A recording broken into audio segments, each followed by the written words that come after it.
বর্তমানে দেখা যাচ্ছে যত সংগঠন আছে বা যত চুক্তিভিত্তিক কর্মচারী আছে সবাই রাস্তায় নেমে গেছে, সবাই শাহবাগ অবরোধ করতেছে এবং তাদের দাবি যে মানিয়ে নেওয়া লাগবে।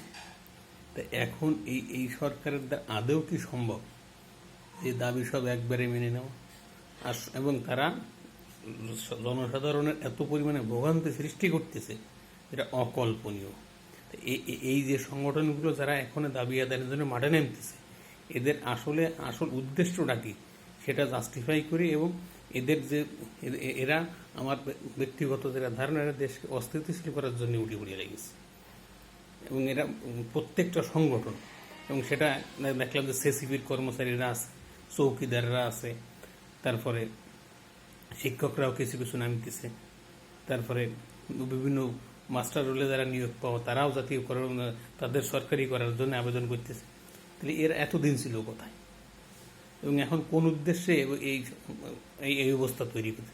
সবে স্বাভাবিক কিছুটা হয়েছে দেশটা, এখন এর ভিতরে তাদের সকল দাবি মেনে নিতে হবে।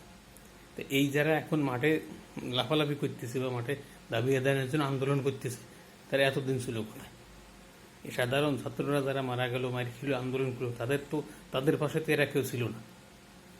এই যারা এখন মাঠে নামতেছে এদের বিরুদ্ধে আমি জোরালোভাবে ব্যবস্থা নেওয়া উচিত বলে আমি মনে করি।